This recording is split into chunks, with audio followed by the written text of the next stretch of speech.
తాకట్లో ఉన్న మీ బంగారాన్ని విడిపించి ఆ రోజు ఆన్లైన్ రేటుకి కొంటాం. Sharma gold company.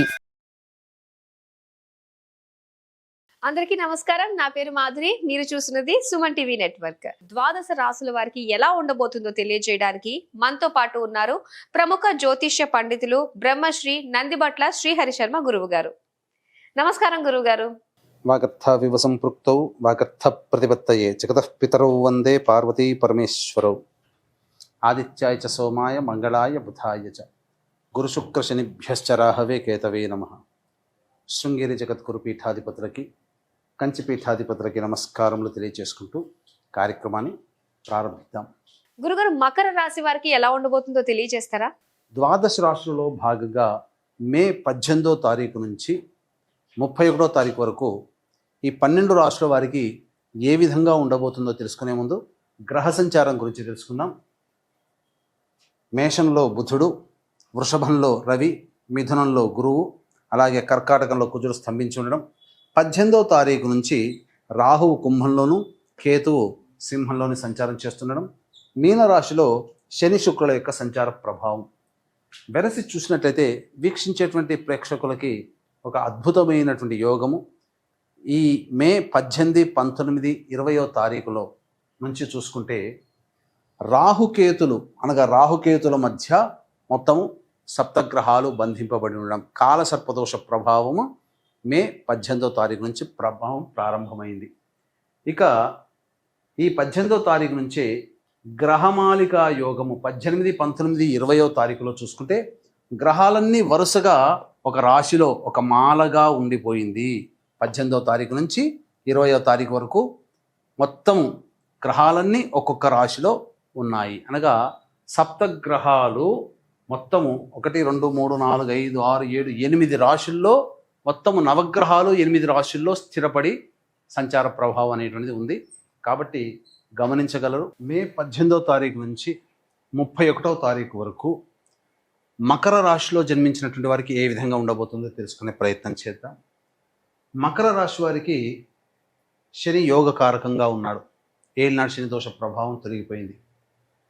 అయితే ప్రధానంగా బుధుడు యోగించేటువంటి పరిస్థితి, శుక్రుడు కూడా యోగకారకత్వమే.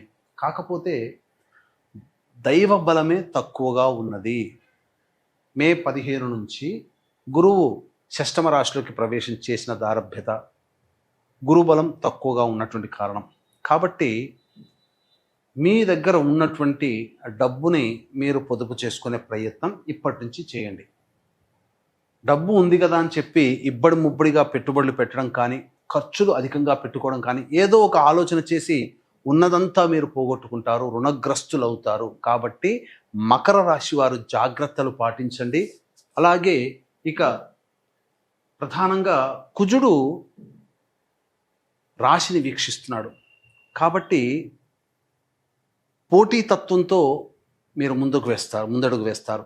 ఆ పోటీతత్వంలో మీరు పాజిటివ్ వేనే ఎంచుకోండి, నెగిటివ్ వే మాత్రం వెళ్ళకండి.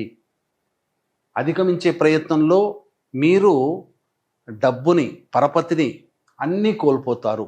కాబట్టి పాజిటివ్గానే ఉండండి. కళ్ళున్న చోటికే కాళ్ళు వెళ్ళాలి తప్ప మనసున్న చోటికి కాళ్ళు వెళ్ళాలని మాత్రం అనుకోకండి. చాలా ఇబ్బందికర పరిస్థితులు. ఎందుకంటే గురువు అనుకూలంగా లేడు. ఇక బుధుడు అనుకూలమే. రవి మీకు జాతకరీత్యా ప్రధానంగా ముఖ్యంగా ఉద్యోగస్తులకైతే కాస్త ఇబ్బందికర పరిస్థితులు, తోటి ఉద్యోగస్తులతో కానీ అధికారులతో కానీ మాట పట్టింపులు పెరుగుతాయి. ముఖ్యంగా ఈ రవి ప్రభావం వలన ఈ మకర రాశిలో జన్మించినటువంటి వారికి తాపము ఎక్కువగా ఉంటుంది. అంటే ఒంట్లో వేడి ఎక్కువగా పెరిగే అవకాశాలు, తద్వారా అనీజీగా ఉండడం, వాతము పెరుగుతుంది. ఇది గుర్తుపెట్టుకోండి శరీరంలో.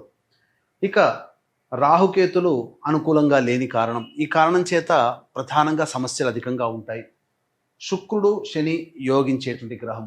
ఈ యొక్క శుక్రుడు శని బుధుడు తప్ప మిగతా అన్ని గ్రహాలు కూడాను అనుకూలముగా లేవు. ఈ కారణం చేత ఆరోగ్యం పట్ల శ్రద్ధ వహించాలి, వృత్తి ఉద్యోగ వ్యాపారాల్లో శ్రద్ధ వహించాలి. అన్ని విధాలుగా సమస్య వచ్చినప్పుడు తగ్గి ఉండే ప్రయత్నం చేయండి. సమయం మనది కానప్పుడు మనము ఎక్కువగా పోరాటము అనగా అహంకరించకూడదు, అది గుర్తుపెట్టుకోండి. ఇక ఈ మకర రాశిలో జన్మించినటువంటి విద్యార్థులు కష్టపడితే తప్ప విద్యని పూర్తి చేసుకోలేరు.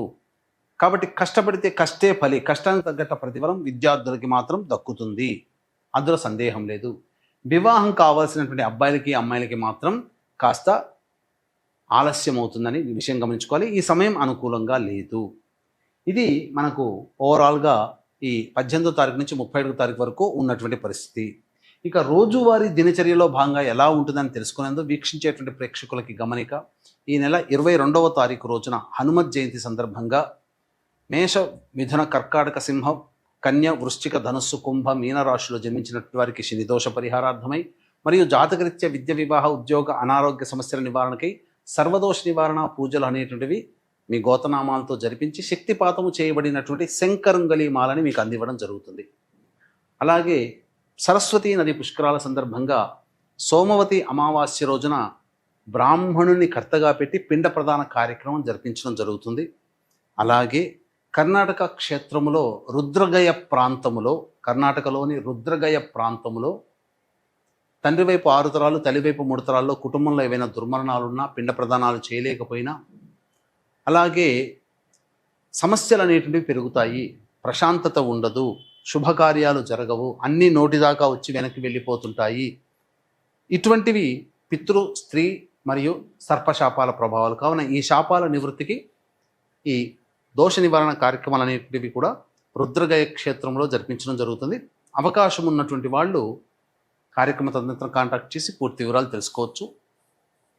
ఇక 18, 19, 20వ తారీఖులో కనుక చూసుకున్నట్లయితే పెండింగ్లో ఉన్నటువంటి పనులన్నీ కూడాను పూర్తి చేసుకుంటారు. విందులు, వినోదాలు, కుటుంబ సభ్యులతో పాల్గొంటారు, ఆనందకరమైనటువంటి జీవితాన్ని గడుపుతారు, ఒక బాధ్యతని పూర్తి చేసుకున్నామనే సంతోషంతో గడుపుతారు. 21, 22వ తారీఖులో కనుక చూసుకున్నట్లయితే ప్రధానంగా ఈ సంబంధించినటువంటి కుటుంబ సభ్యులతో వాగ్వివాదాలు పెరుగుతాయి, స్థల వివాదాలు చోటు చేసుకుంటాయి, ధనపరమైనటువంటి సమస్యలు పెరుగుతాయి, ఖర్చులు అధికంగా ఉంటాయని చెప్పవచ్చు. 23, 24 తారీఖుల్లో స్త్రీ సంబంధముగా సౌఖ్యము కలుగుతుంది. ముఖ్యంగా దాంపత్య జీవితం ఆనందకరంగా ఉంటుంది. అలాగే రాని బాకీలు కూడా వసూలవుతాయి. ఖర్చుకు మించిన ఆదాయం లభించడం ద్వారా అన్ని విధాలుగా సంతోషంగా ఉంటారని చెప్పవచ్చు. 25, 26 తారీఖుల్లో వాహనాన్ని నడిపేటప్పుడు జాగ్రత్తలు పాటించండి. తల్లిగారి ఆరోగ్యం పట్ల శ్రద్ధ వహించాల్సినటువంటి పరిస్థితి. గృహ మరమ్మతులు, వాహన మరమ్మతులకి ఖర్చులు అధికంగా ఉంటాయి. ప్రశాంతత లేని జీవితాన్ని గడుపుతారు. 27, 28వ తారీఖులో మాత్రం జ్వర సంబంధమైనటువంటి విషయాలతో ఇబ్బంది పడతారు. అనారోగ్య సూచనలు గోచరమవుతున్నాయి. ఎక్కువగా ఈ సంబంధించినటువంటి ఆలోచనలతోనే టైం వేస్ట్ అవుతుందని చెప్పవచ్చు. 29, 30 మరియు 31 తారీఖుల్లో మాత్రం ఆనందకరమైనటువంటి జీవితాన్ని పొందుతారు, సంతోషంగా గడుపుతారు, రాని బాకీలు వసూలవుతాయి, ధనానికి ఎటువంటి లోటు ఉండదు అని చెప్పవచ్చు. ముఖ్యంగా స్త్రీలకు ఎలా ఉండబోతుంది అంటారు గురుగారు? ఇక ఈ మకర రాశిలో జన్మించినటువంటి మహిళలకి అంతకుముందు కలిగినటువంటి గౌరవ మర్యాదలు తగ్గుతాయి. కుటుంబంలో మిమ్మల్ని గౌరవించిన వాళ్ళే, ప్రేమించిన వాళ్ళే మిమ్మల్ని ఈసరించుకునే అవకాశాలు ఉంటాయి. చీటికి మాటికి మీ మీద చిర్రుబురులాడే అవకాశాలు ఇంట్లో జరుగుతాయి. చేస్తున్నటువంటి వృత్తి, ఉద్యోగ, వ్యాపారాల్లో కూడా కలుగుతాయి. కాబట్టి జాగ్రత్తలు పాటించండి. కాలం కలిసి రాని సమయంలో తగ్గి ఉండడమే మేలు. లౌక్యంతో వ్యవహరించండి. ముఖ్యంగా సంతానం కోసం ఎదురు చూసేటువంటి వ్యక్తులు చక్కగా డాక్టర్ గారి సలహాలు, సూచనలు పాటించండి. ఇది మనం చెప్పవచ్చు. ఎందుకంటే సంతానపరంగా ఇబ్బందులు ఎదుర్కొనే అవకాశాలు ఉన్నాయి. వివాహం కావాల్సిన అమ్మాయిలకి మాత్రం కాస్త ఆలస్యం అవుతుందని చెప్పవచ్చు. అన్ని విధాలుగా మహిళలు, ఈ మకర రాశిలో జన్మించినటువంటి మహిళలు జాగ్రత్తలు పాటించండి అని చెప్పవచ్చు. అలాగే వీరు ఎలాంటి పరిహారాలు చేసుకుంటే అంత శుభం జరుగుతుందంటారు? ఇక ఈ యొక్క మకర రాశిలో జన్మించినటువంటి వాళ్ళు సమస్యల పరిష్కారం కోసం ప్రతిరోజు కూడా దత్త కవచం, కాలభైరవాష్టక పారాయణం రోజుకి 3 సార్లు పఠించండి. ఇప్పుడు చెప్పినటువంటి సమస్యల కంటే ఇంకా విభిన్నంగా మీ యొక్క జీవితం ఉంది అని అంటే మీ యొక్క జన్మజాతకంలో నడుస్తున్నటువంటి గ్రహ దశాంతర దశల ప్రభావాలు. కావున దగ్గరలోని మంచి ఉపాసనాపరులైనటువంటి జ్యోతిష్యులని సంప్రదించి వారి సలహాలు, సూచనలు కనుక పాటించినట్లయితే మరింత మెరుగైనటువంటి జీవితాన్ని పొందుతారని తెలియచేయవచ్చు. అలాగే ఈ నెల 22వ తారీఖు రోజున హనుమత్ జయంతి సందర్భంగా జరిగే సర్వదోష నివారణ పూజల హోమాల్లో పాల్గొని శక్తిపాతం చేయబడినటువంటి శంకరంగోలి మాలని సొంతం చేసుకోండి.